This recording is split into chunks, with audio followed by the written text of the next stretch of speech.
Welcome to Alimentary, the podcast series where you will learn about your amazing body, how it works, and of course why food is so important, and also pick up some simple recipe and lifestyle tips and tweaks to help you to influence your health in a positive way.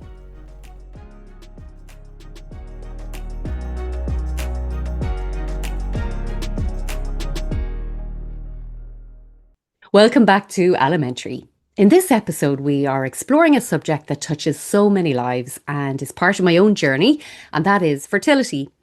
Now, whether you are just starting to think about growing your family or if you've been on this journey for a while, this episode contains insights which could change the way you approach parenthood. Our guest is someone who has dedicated nearly 2 decades to helping couples dream bigger about starting families. Dr. Aumatma Simmons is a double board-certified naturopathic endocrinologist and the co-founder of the Holistic Fertility Institute and Madre fertility app. Her work focuses on creating hormonal harmony, improving mental and emotional well-being, and optimizing overall health to achieve fertility success. And her clinic has an incredible 85% success rate. Dr. Aumatma is also a best-selling author, an award-winning podcaster with her show Egg Meets Sperm, and a captivating speaker whose TEDx talk on Fertility Secrets has inspired thousands. In the USA, she has appeared on networks such as ABC, Fox, CBS, KTLA, MindBodyGreen, and many more. Today, she's here to share her experience, her passion, and her vision for a more holistic approach to fertility. So, if you've ever wondered what is possible beyond or to complement conventional treatments, or if you're curious about how lifestyle, mindset, and natural medicine can transform your fertility journey, this conversation with Dr. Aumatma Simmons is for you. Dr. Aumatma, it is wonderful to talk to you today, and thanks so much for your time. I thought we might jump straight into just maybe chatting about, what inspired your, I suppose, journey. You've spent nearly 2 decades helping couples conceive without drugs or injections, so as naturally as possible. And what inspired you to, I suppose, challenge the conventional fertility approach and create your own holistic alternative? That's a great question. Thank you for having me here, Lynn. Yeah. And I think when I started on this journey, it was because of my own personal story. I was struggling in a relationship. I wasn't sure.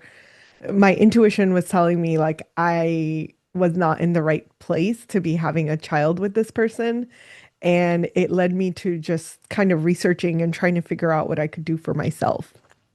But in the process of doing that research for myself, what I realized is that we have a paradigm in our society for conceiving that is in direct opposition or direct like conflict with who we are as people. And what I mean by that is uh, conceiving or having a child, even that terminology of having rather than receiving a child is really what we're doing. It's so it's like counterintuitive to our feminine energy of creation. This idea that we are receiving and we need to be open and surrender. And when I realized that that is so different from what we are doing in the conventional world, where we're trying to control how we conceive. Mm. I'm not saying it's bad, I'm not saying it's wrong, but I do think that we're not really getting to like why. What is the reason that someone is struggling with fertility? And is it that to me, a theme that I've seen over the last 20 years has really been that we are, and I was one of these, I'm not saying, I'm not pointing fingers. It is that we are high achieving women who are used to creating a plan. And here's the plan that's going to get me to whatever goal I have. Mm. And when that doesn't fit to being able to get pregnant, we freak out and we're like, oh my God, what's happening? Something's wrong with me. And we start looking at ourselves as if we're broken, as if something is wrong, instead of taking a step back and saying, hey, why isn't my body doing this thing that I'm actually designed to do? And when we take a step back and ask that question, we come up with very different responses. And I think that I didn't know all the words when I was doing the research and going through this journey for myself, but I was sharing it with the people around me, and they were like, "Oh my God, you can help me get pregnant." And it was those moments that I was like, "Wait, what? No, Yeah. I'm just like talking this out with you." And they were like, "No, no, no, I think you can really help me." And and that's when I started relating that what I was saying was resonating deeply with the women that I was around. And the more I talked to them, the more they were like, wait, but how come I didn't know that? Or like, why didn't anyone teach me? Why didn't I learn these things throughout my life? And that's when I started putting the pieces together of like, wow, there's such a big gap. And I'm not the only one, like that. I had those experiences a lot where I was like, oh, you didn't learn this either? Like, what are we doing? Yeah. So it really helped me to kind of frame that what I was saying was not crazy. People really resonated with it, and there was a need. Like when I started doing this, there were four other naturopathic doctors in my part of the world that were offering fertility support. And those four doctors were supporting people doing IVF. Not as like, hey, you can do this if the natural stuff doesn't work. It was more like, no, we're just gonna here are all the supplements that are gonna support your IVF. And I was like, okay, that's good, but like, why aren't we thinking about this more holistically? Why aren't we in this place of questioning if IVF is the best option for every single person? Mm. And so I had a lot of these questions, and I've continued asking those questions and being the voice that's challenging our profession as like functional, natural, holistic people to like kind of level up and say, hey, what are we missing? Why are we looking at this um, from a one size fits all approach instead of let's do a both and. And it's not that IVF has to be right, natural has to be right. It's actually like they fit perfectly and beautifully together when we understand what the differences are and how we can come to even the IVF journey with wholeness, with I'm not trying to fix anything. I'm not trying to control my outcomes. I'm just like using the technology to support what my body can do, and I'm using it to speed up the timeline, perhaps. I'm using it to fill in some gaps, but I'm not expecting it to work the miracles that the the conventional world offers but doesn't deliver on. So Oh my gosh, sorry, you have that's such said a long answer. no, it is so profound and in so many ways, actually, just even starting with the how it can complement because I don't know what the success rates are like in the US, but we say over here in the UK, depending on your age, Yeah. maybe 32%, say, Hmm. is the success rate. So, Hmm. like, why isn't it working all of the Hmm. time? Hmm. Because mechanically you're doing what is necessary to be Right. done. This is actually a topic that's really, really close to my heart. Mm. I had myself and my husband we had our own fertility journey. Now we're about 13, 14 years. Hmm. A lot of miscarriages, sort Oh, of different complications. But yeah. we're 10 years. I'm 56 now, so Yeah. we're a good Yeah. few years. Yeah. Sort of, I Yeah. have distance from it at the moment. And obviously acceptance. It was a very difficult Mm. journey at the time, Mm. but so much of what you said resonated with me so profoundly. When you said, starting with saying that we feel we have to have a baby, there's pressure in that word. It's like, I have to go to work, I have Hmm. to do this, I have to do the other. And that was so beautiful when you said about receiving a baby. I can look back now, of course. I tried lots of different things. I was going for IVF a couple of times, but got pregnant. So didn't need the IVF, but unfortunately, had miscarriages. Hmm. So when I was in my early 40s, I actually went back to college to study nutrition. That's what brought me on my journey Hmm. here. Because I couldn't, I tried so many different things, and I have, endometriosis. But Hmm. women can still have babies with endometriosis. Absolutely. I had Yeah. obviously found out I was celiac along the way, lots of different things, so autoimmune. But the stress around it, which I didn't fully appreciate was stress at the time, because I sort of think I'm not a worrier as such, I'm optimistic. Hmm. But of course, there was pressure and stress, and I didn't even understand really how that was impacting. I can look back now and say I would have done things differently, of course, with hindsight. But I'm not saying, I'm saying that in a way that I really appreciate everything that you have to say, and that's why I am hoping that young women, even if they're not planning to conceive yet Hmm. or who are in the middle of their journey, can learn. Because my whole thing now is, well, I want to be able to pass on what I learned so it might save someone else some time Yeah. and some, Yeah. heartache or whatever. Absolutely. So what you're saying is absolutely, absolutely, I think the way forward for women and fertility. Yeah.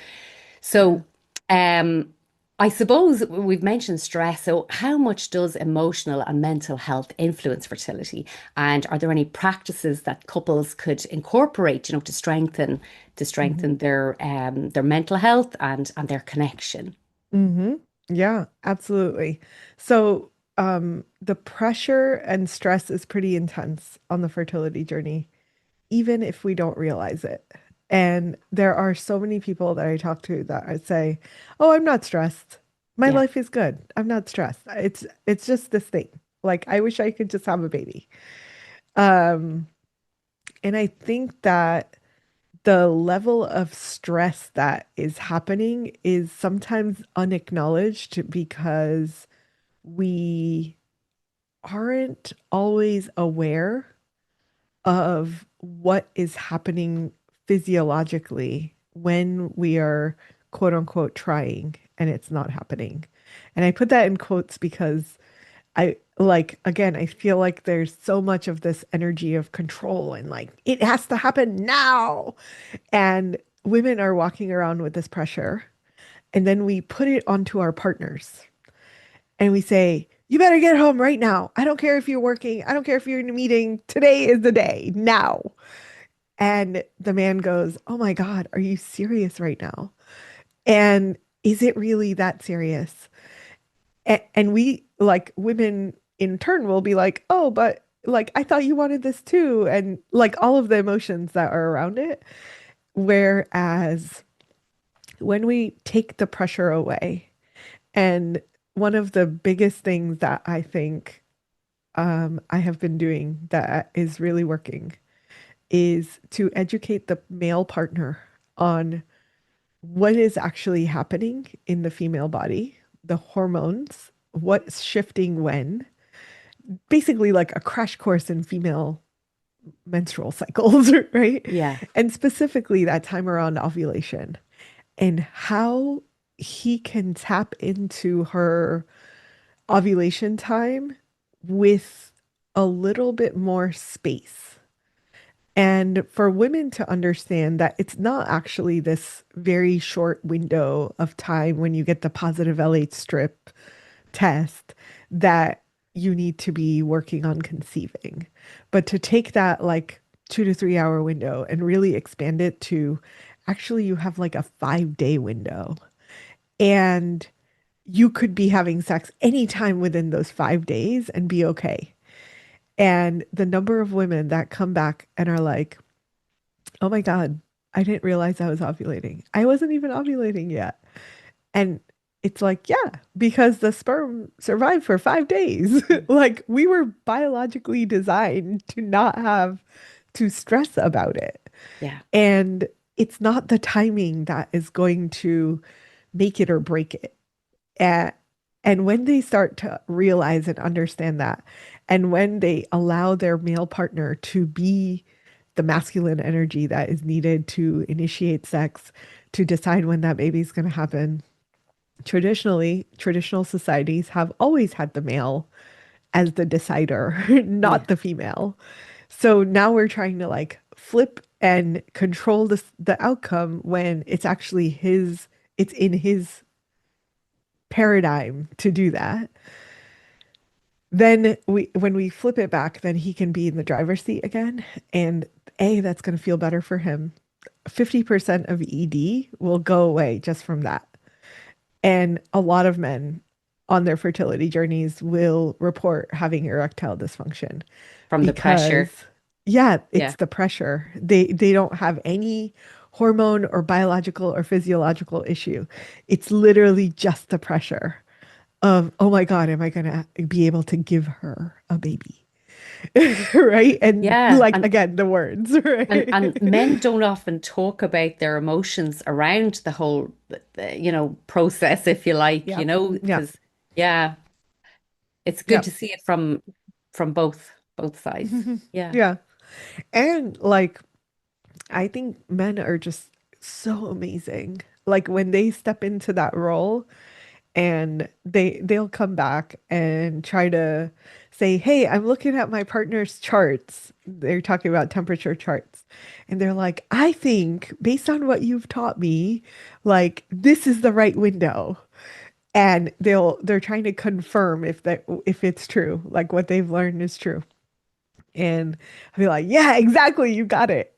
And then he's like, "Oh, and she's like more sexual around this time and she's like more open to me." And like he's feeling all of these things that he's never had the opportunity to connect the dots of like, why is this happening? So you can see the light bulbs going off and they're like, "Oh my God, I totally get it now." Yeah. And they love it, love it. And when he gets to that point, we know that it's going to happen because now he's taken away this pressure from her of needing to be on top of it and to know when it's the time, and kind of the stress and anxiety around like, oh my God, it's now, now, now, now, now. And oh my God, if we don't have sex right now, we're going to lose this window. And like that level of pressure is not good for her. No. It's not good for him. And it is really like not good for their relationship because it starts grading on who they are as people. It starts grading on the spontaneousness of intimacy. There's so many like layers to it. So if we can just make that simple shift, then all of a sudden he's in the driver's seat. He's like, I got this. It's gonna happen. Mm. And most guys are not as stressed out about it not happening, right? So they're like, no, I have full faith that this is going to happen. And when she can ride on his faith, it, it's like faith plus active confirmation. I feel like that Yeah. piece is really needed, is like not just the faith that it's going to happen. We can't just be like, yeah, yeah, yeah, it's going to happen, it's going to happen. Because there is still this like very real possibility that things are happening that she needs support with or he needs support with that need to be addressed before they can rely on that faith. But once they can get to the point of like, okay, we're both optimally fertile, now we ride on the faith that he has that it's going to happen at the right time, and then just like be in it together is Yeah. a very different type of stress. And he's not stressing out about every time you get your period. He's like, oh, okay, we'll try again. Yeah. Right? Like he doesn't have an emotional attachment to it happening right now. Yeah. Um, And so I think, yeah, I yeah, think that really just changes the stress yeah, dynamic. absolutely. And the pressure is shared, and it's I suppose my experience would have been a feeling of desperation every month, Hmm. and Yes. it wasn't really talked about so much as it is in recent years. Yeah. And Yeah. and it's very hard when something is ongoing for a long time, you can't keep talking about it to people, Mm, it's one of those things that does end up being very private between the two of you. So to relieve that desperation with knowledge, yeah. I think Yeah. it is a great gift. Yeah. Um, So that's super advice. And of course, I know that diet plays a role as well. Hmm. So would you Hmm. have any I suppose any specific foods or nutrients that you Hmm. believe couples should prioritize or Hmm. maybe avoid? Yeah. Yeah, absolutely. I think the simple things to avoid are kind of the processed foods that we all know about, right? We know about Mm. it, we just don't follow it. So, as much as we can, eat things that come from the ground. And I often say if it comes in a bag, a box, or a can, it's probably not meant to be eaten. So, if we can minimize how much we put into our bodies that is not from nature, the better. Yeah. And it's not a hard and fast rule. People are like, oh my God, I can never eat my potato chips again. I'm like, no, you can have potato chips once in a while. It's okay. Yeah. It's what But you do most of the time. yeah, it's Yeah. it's what you do most of the time. Yeah. And then in terms of diet, the diet that is most research backed to support fertility is actually the Mediterranean diet, Mm. which on a whole is like whole grains, plant, a lot of plant foods, beans, legumes, lentils, vegetables, fruit, lots of good healthy fats like avocados, avocado oil, coconut oil. So kind of like wholesome food with a spattering of meat and fish. And then there's all kinds of like people out there that are like, no, eat this way or eat only meat or eat only this thing. And Mm. it's like, well, it's really like what research has shown at least is that the diet that works best for fertility is one that is overall balanced and incorporates all the good foods that are available to us. You don't need to eliminate anything. Just make sure you're eating a broad variety, and that's Yeah. usually a good thing. Yeah, the diversity and Yeah. the I suppose what I sometimes say to people as well, look, if you were pregnant and you're considering, when you start thinking about the baby, you'll feed the baby the best of foods. So why Hmm. not feed yourself the best of foods, Hmm. when you're trying to No. conceive Yeah, that baby. Yeah, absolutely. exactly. Like I've said this often as well, just like acting like you're pregnant already. Yeah. Like be, do, have, right? Like the way we're being right now, if it's in alignment with what we want, then we're more likely to have what it is that we want. But Yeah. if we're acting from, oh, I'm going to be and do things when When? I have the thing, then Yeah. it isn't going to happen. Yeah. So, yeah. Yeah, it's similar to, I suppose, manifestation. Um, I listened to Dr. Tara Swart, and Uh-huh. it's kind of like that. It is you mentioned about receiving, earlier Yeah. on, so it's kind Yeah. of like being open and ready Yeah. to receive the baby. Yeah. Exactly. Exactly. And then all of your actions are aligning with that. So Hmm. that starts with food, it's sleep, it's hydration, it's exercise. It's literally all of the things that we know already that Mm. are good to do. Yeah, But we're like, exactly. oh, I'll do that when I'm pregnant. Yeah, for It's someone like, else, but we should do it for ourselves, shouldn't we? mm-hmm. Yeah. Yeah. And I suppose we would hear, there's a lot talked about toxins and Hmm. lifestyle stressors. Are there any sort of overlooked environmental factors that we would have Hmm. some control over that couples should be aware of? I think our, as much as I'm not into control, I think our environment is actually one that we have a lot of control over and we don't realize.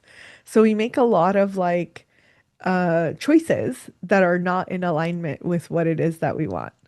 And what I mean when I say that is you always have the option to choose things that are less toxic, especially now, right? Maybe 15 years ago, this wasn't actually true. There were very few products. And like what I remember, this is probably like 20, maybe 19 years ago now.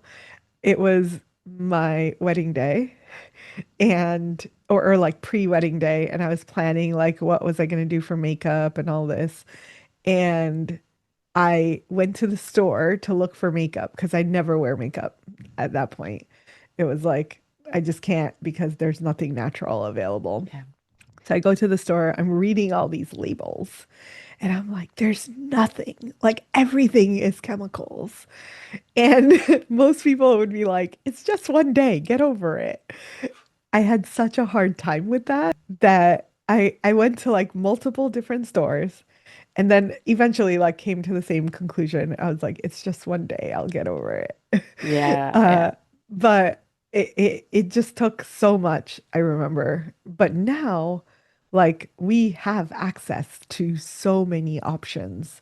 So if we can get rid of the things that we are putting in and on our bodies that are toxic, there it's going to have a really big impact on what that's doing to our fertility. Mm. Um, so the sorry, if you want me to go into the main ones, I can do Oh, that. yeah. No, no, no, do. Yeah. Yeah. Yeah. Yeah. So the main ones are um the ones that are easy to control. Uh Plastic, that's really super easy to control.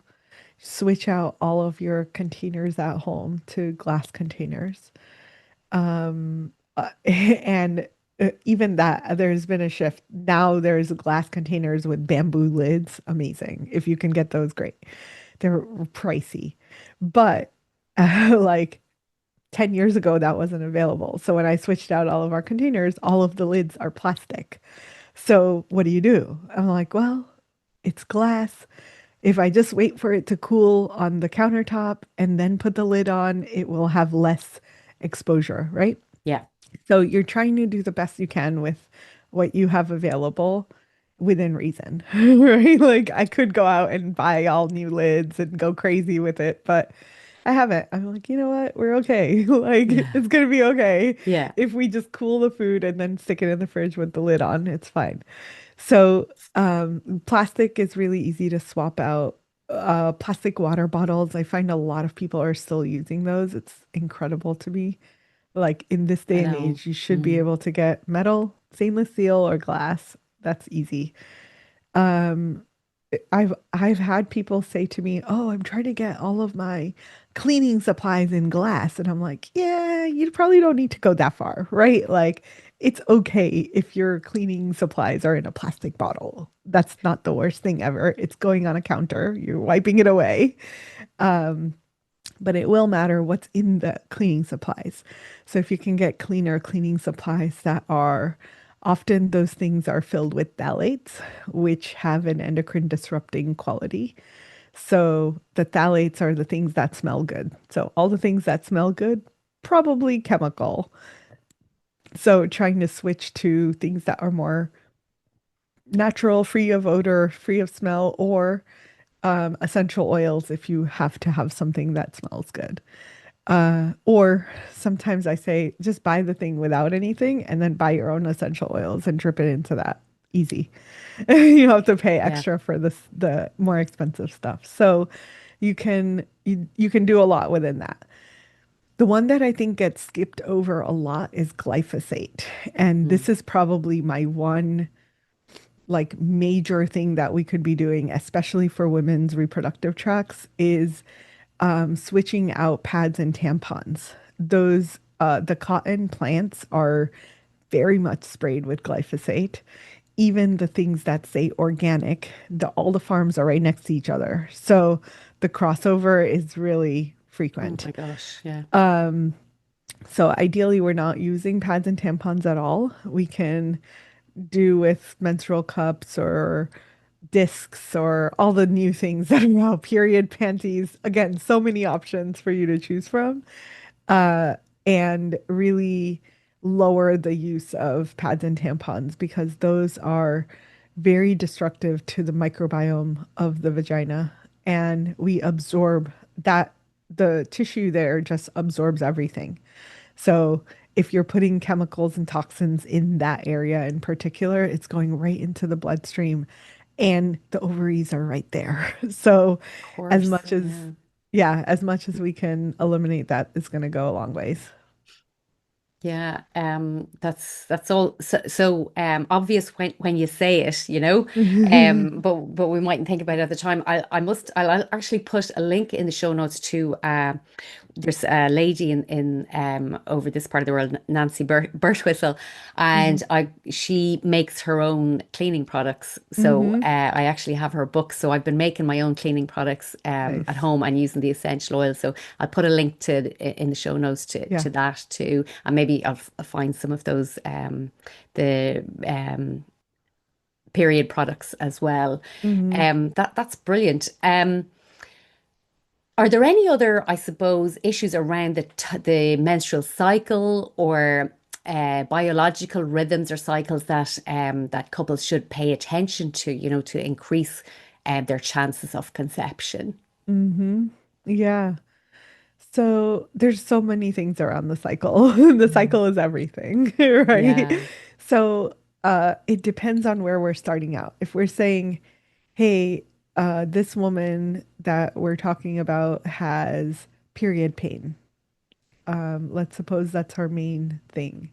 Then often what she's being told is that's normal, which I disagree with. It's not normal.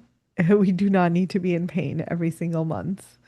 Um, and if there is an indicator of pain, that's usually telling us that something is out of whack.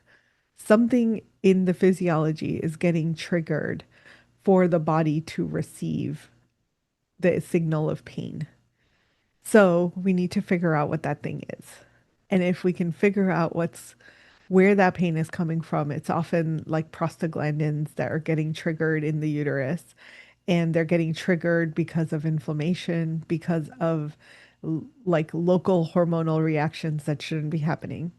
Then we need to address the thing that is happening so that the symptom can go away. So it's not take Advil for the symptom. Mm. It's what's the root? Like, where is this coming from and what can we figure out about it? Yeah. Yeah, so many women put up with painful periods because Mm-hmm. because it's common, they think it's normal, you know. So that's Yeah. you know, it's great Yeah. to maybe dig deeper on that. Yeah. Um, so I presume when you meet couples, Mhm. there's no one plan fits all. One, Yeah. so would you tailor fertility plans for couples, and why would you consider that to be so critical? Mm. Mm-hmm. Yeah, it's very much tailored because even the simplest thing of pain, right? So many of us have pain with menstrual cycles, but what could be happening for one person is very different from what's happening for another person. So if we can really understand, oh, your pain is because of this thing, and we understand better what that root thing is. It's, oh, you have inflammation in your gut that's triggering uterine inflammation that's then triggering the prostaglandins. Okay, cool. Now I know what's happening. I know exactly how to fix it. That's a very different plan from the next person who has pain. And she's like, well, my pain starts 3 days before my cycle starts. Oh, okay. That's slightly different. Let me try and figure out what that is. It's like, oh, you have too much estrogen. It's not clearing properly, and you don't have enough progesterone, and it drops off too quickly. That's a very different problem than the gut person. So, even like symptoms are really great indicators of what might be happening, but symptoms alone are often not enough to really understand the full picture. Or you need a lot of understanding of all the different things, all the nuances to be able to say, okay, I think I can pinpoint what it is that's triggering this. And then we can either A, test it so that we know more. We can test gut health all day long to understand where it's coming from. Is it a microbiome issue? Is it a leaky gut, which is kind of like, you kind of know what that is, like just Yeah. having food that are causing inflammation locally. So is it, what are these things? Is it versus the person that has the hormone issues. Well, let's test the hormones. Let's see if your estrogen isn't clearing out of phase one, phase two, or the gut. Which part of this is stuck, so that we can pinpoint, and then we don't have to guess about what supplements you need. We don't have to trial and error because now we know exactly what's happening, and we can give you the one thing that's going to fix what's happening Yeah. instead of, oh, let's take 8 different supplements and hopefully one of these works. And no practitioner is telling you hopefully one of these works, but that's kind of what they're doing, right? Mm. If you don't know exactly what the problem is, then you're shooting in the dark, and it's sort of like throwing spaghetti at the wall and hoping that something is going to stick. It's going to land, versus being super targeted and being like, there is the bullseye, and all I need to do is like shoot one arrow to the bullseye and it's going to land. Mhm. Um, so So, yeah, so would very, your very different. your tests would be blood panels and maybe stool tests, or are there any other Yeah, tests that you would? Yeah. so I was, we actually are testing probably everything. We do a blood test, we do a urinary hormone test, which is for metabolites. We do salivary testing sometimes for epigenetics. And then we do stool testing for the gut. So we're getting essentially every medium that can be tested so that we get the full scope of what's happening. And still, I would say that our tests are like pretty honed in, because out of the 5,000 tests that we have available to us, we need to pick like the five that are going to make a difference for you. And we don't want to kind of overwhelm the person on, oh my God, now I've spent $50,000 in testing. What's Mm. up? And like that level of information would probably just be way too much to process and figure out what to do with. So really like hone in on the things that are going to make a difference for the person that I'm talking to, and go off of suspicion, right? So if someone, for example, we work a lot with recurrent pregnancy loss. So with that, I want to know like what could be triggering a loss. And I don't, there's like so many tests that are floating around that could help with that. But if I'm talking to you, then I want to know, okay, like what stage of your pregnancy is this happening? That already limits it down to like 4 or 5 things. Then I like, okay, do do you feel this way or this way?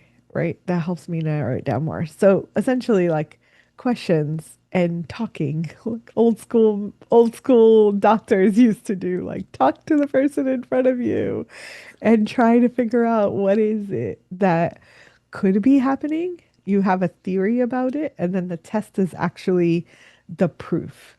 So it's not, let's shotgun all the tests that we can do and see what happens. Or we can be a little bit more directive and say, hey, based on what you've told me, my suspicion is this. Let's confirm if that's actually true. Mm. And that helps to like hone in on what's actually needed. And like Yeah. I'm always in this balance, right? Like what's needed versus all the things that are available that we could throw at someone. It gives you something to work on, you know, Absolutely. I Yeah, mean, it's all about information, isn't it? it Um, is. what I love about your approach and the app that you've developed is that the Mm. Madre fertility Yeah, app yeah, yeah. is that you, and just from talking to you today as well, that you really blend obviously technology in an Mhm. app and testing, but Yeah. also this holistic wisdom, you know, in how Yeah. you talk about conception, you know. Um, so I presume that the blend of that, the combination of that helps couples to sort of have some agency over their Hmm. fertility journey, Hmm. give them some feeling of control. Yeah. Yeah, absolutely. I think that information is, it feels like control, but it's actually agency is a much better word for it. It gives us the like what I need to know in order to take appropriate action, which is different than what can I control? How can I figure this out? And what I found was so many people on the fertility journey are either finding us too late in their process or never really were even told that what they're experiencing might be indicative of something. We have a tendency, Western medicine is just not designed for that. I don't think they have a poor intention. I think that all doctors want to help people, Of course. but we in the Western world don't have the framework to think about it in this way. Versus when someone comes to me, like the main thing I do is ask a lot of questions. I want to know everything about your experience. And people are like, do you really need to know the color of my poop? And I'm like, yeah, I do. Yeah. And that level of questioning just has helped me to really put patterns together that I can now quickly get to the bottom of. So, what Madre has done is taken all of that knowledge. I've been doing this for 20 years and I have a lot of patterns, and I'm like, oh, yeah, yeah, this is what's happening. And like, my co-founder's wife has been struggling with health stuff postpartum. She was going to an amazing doctor who actually had helped her get pregnant. And then when she went back to him, he was like, oh, here, take these 25 things. And as I'm talking to her, and we had a 15-minute conversation, I was like, I would probably do way more testing and like try to understand this in so many ways. But let's start with this. Like, this is what I think is happening. Let's give you one thing that I think will address the thing that I think is happening. So I have a theory, and instead of testing, they just were like, can you just give us something? I need to feel better today. She's like, I'm so depressed and cannot get out of this. So I gave her what I thought was my theory. 2 weeks later, she messages me and she's like, I'm feeling so much better. I'm feeling better than I have in years. And I'm not taking 25 supplements and it's working. uh, Brilliant. and I was like, wow, like the level of kind of refinement that I think is needed just hasn't really been available. And I'm not saying I'm the best and I can do this all day long, but there are specific things that I think that I have figured out. And for me, I was like, how do I put this into technology so that everyone can have access to it? And like everyone doesn't have access to like calling me up and be like, what can you tell me to do? Right? I would love Mm. to, but I just don't have the time. So it was like, okay, let's translate this into technology so that this technology is asking you the questions in the same way that I would ask you. And then it's putting together the pieces the same way that my brain would. And it's coming out with here's what we think might be happening. We're not diagnosing you with anything, but we want to like, these are the potential patterns. You could either at that point do more testing, or you could say, yeah, actually that rings true for me. Let me try the thing that you're telling me to try supplement wise, and we'll see. Like if it works, then we got it. We figured it out.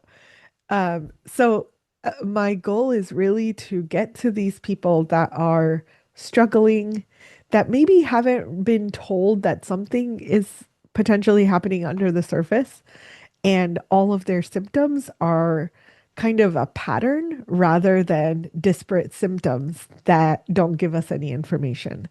So traditionally, what's happened is, oh, your cycles are short. That's a problem. We'll give you progesterone for that, or we'll give you birth control before you're trying to conceive. Then, oh, you have pain with your period. Take some Advil. You get migraines. Do this other thing. But instead, if you say, oh, these migraines are connected to the fact that you have pain, are connected to the fact that you have low, short cycles, all of those together tell me a very different story. And I can translate that story to actually you've got a histamine issue that's combined with not enough progesterone, too much estrogen. And if I can fix that, then you all of your symptoms go away and you get pregnant faster. So that's my mission is like, how do I put this together so that That's so many more amazing. people can have access to this kind of what I think is like holistic wisdom, which is our body isn't putting out disparate signals that don't make sense. Yeah. But we don't have the education and knowledge to interpret those signals because that's not what, like, if you're, if something is happening in my car, I don't know what's happening. I better take it to a technician, right? I need to go to a car mechanic who can be like, oh, what's that sound? What does it sound like? Oh, how often does it happen? Does it happen when you go slow or fast? And he's asking me all these questions that are telling him I know what's happening. And if I know what's happening, I know how to fix it. Yeah. So if we can do that the same way for our body, then I think we would have like just access to so much more knowledge about ourselves and what we haven't been taught before that could just change how we do health, how we do fertility, and hopefully like lessen the need for other technologies to get us pregnant. We may Yeah. still need them, but Yeah. hopefully lessen the need for it. And the knowledge is motivation to make lifestyle changes that might feel Hmm. challenging, you know. Um, Exactly. and is the app available, say, over this part of the world as well, or is it just to Uh, American anyone people? can use the app. It's Mhm. actually free. Um, we don't have the ability to give the solution. So you can anyone can do diet and lifestyle anywhere, and it will pretty much give you diet and lifestyle as a starting point. But the supplements we are still trying to figure out how to send to different parts of the world. So don't quite have access to all of it, but the stuff that's free is available to anyone anywhere.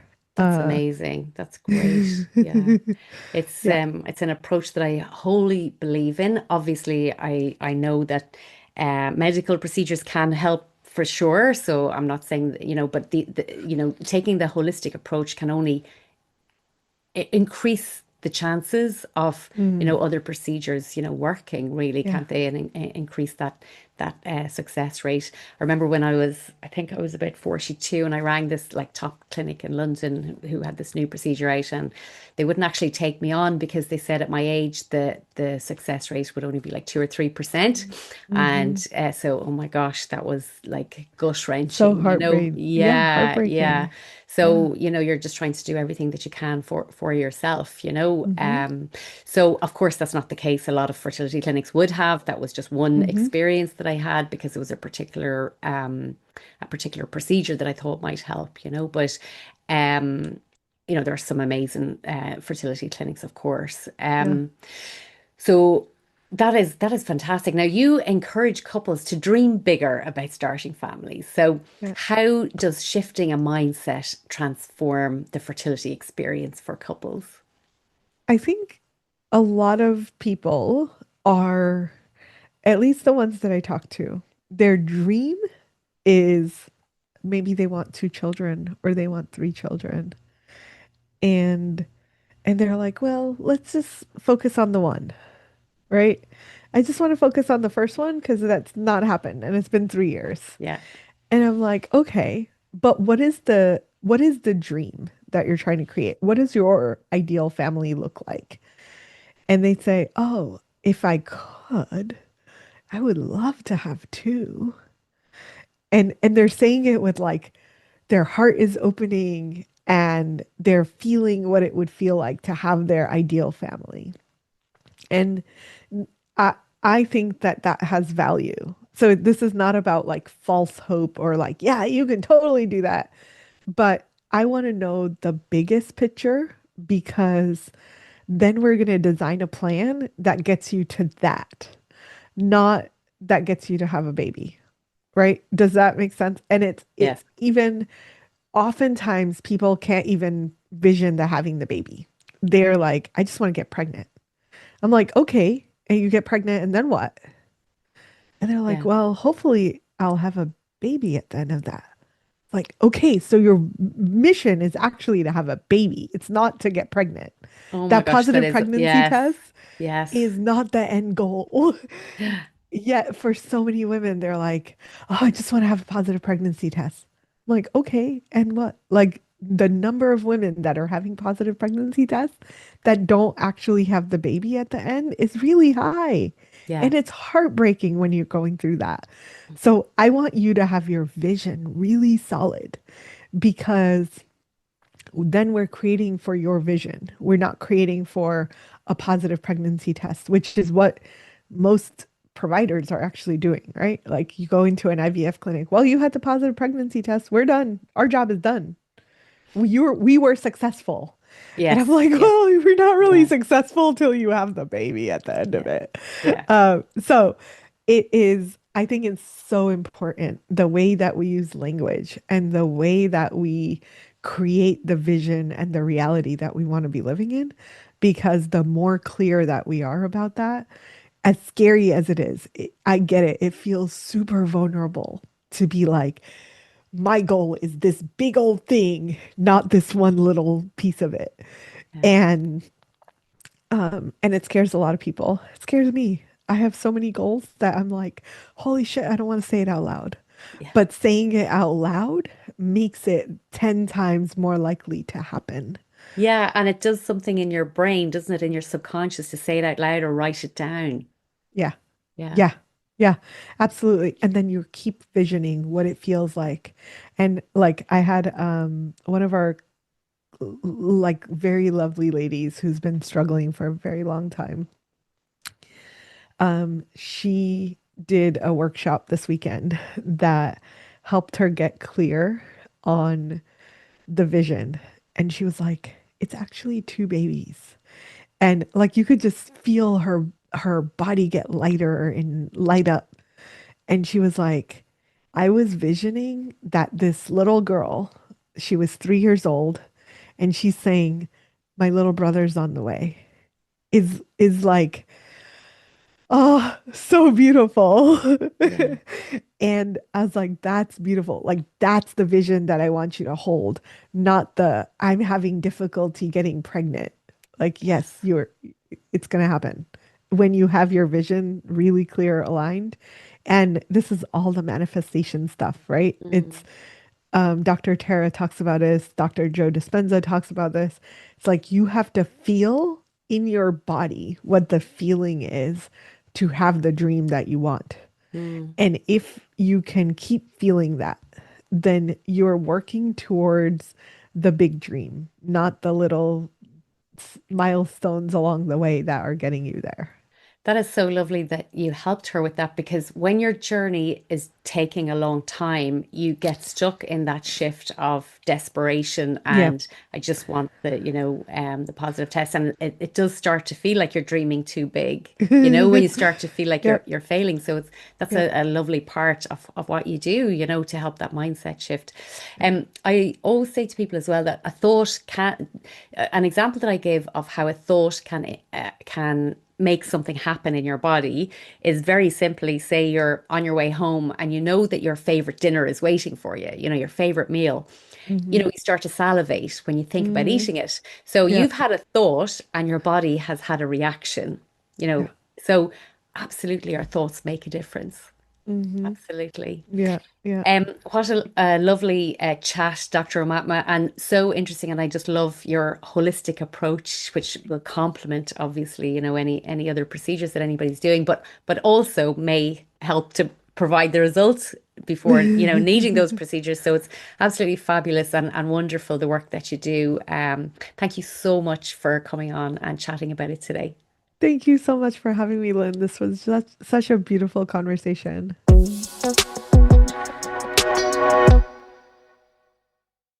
My thanks again to Dr. Amatma for a lovely conversation. And please, share the conversation with people in a certain age group.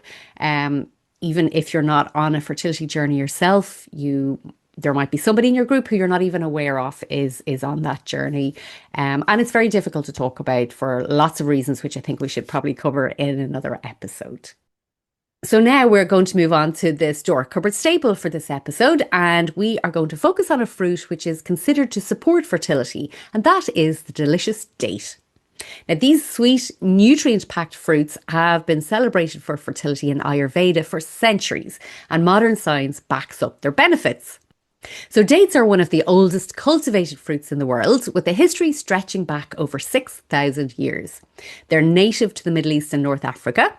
The date palm was considered a symbol of life in harsh desert climates, and ancient civilizations like the Mesopotamians and the Egyptians relied on dates not just as a food, but as medicine and even currency. They were prized for their energy, longevity, and fertility benefits, qualities which made them sacred in many cultures. Today, dates remain a staple in traditional diets and rituals, from Ramadan to Ayurvedic practices, proving that this humble fruit has truly stood the test of time. So in terms of how they can actually support fertility, dates are rich in essential minerals like zinc, selenium, and magnesium. So they're key players in reproductive health. Zinc supports sperm production and ovulation, while selenium helps protect eggs and sperm from oxidative stress, and they are loaded with antioxidants like flavonoids and carotenoids, which combat cellular damage and improve egg and sperm quality. Now, for women, dates help balance estrogen and strengthen uterine muscles, making them a traditional recommendation for conception and pregnancy. For men, they've been shown to improve sperm count, motility, and even DNA integrity. Plus, their natural sugars provide sustained energy and help stabilise blood sugar, which is important for hormonal balance. So even though dates are really sweet, they're not going to give you a blood sugar spike. They do actually help to keep blood sugars balanced. So whether you enjoy them as a snack or blend them into a smoothie, dates are a really delicious way to support your reproductive health naturally. So when you buy your dates, what are you going to do with them? Well, obviously, the first thing is take out the pit. There's quite a hard stone in the centre. You can just eat them as they are with, with some nuts and seeds. They're beautiful paired with some nut butter and some chocolate, which you can actually turn into like a healthy alternative of a Snickers. I have a recipe on my website and I'll put a link to that, but there's many, many versions of it all over the internet anyway. You can pop them into a smoothie, and I'll put a recipe for an Ayurvedic date smoothie in the show notes as well. And obviously they're beautiful, used in many desserts to sweeten them, sort of healthier versions of desserts. So I'll put some links to some recipes that you can use them for. But as I said, absolutely delicious by themselves with just a little handful of nuts. So hopefully there is enough information there to encourage you to add some more whole foods into your shopping trolley this week. Thank you for listening to today's episode. I just wanted to clarify that the podcast is for informational purposes only and does not substitute professional care from a doctor or trained health professional, nor constitute medical advice or services if you're in a position to need either. However, if you found it interesting, you can subscribe to make sure you don't miss future episodes, or sign up for my newsletter on lynsharkeynutrition.ie.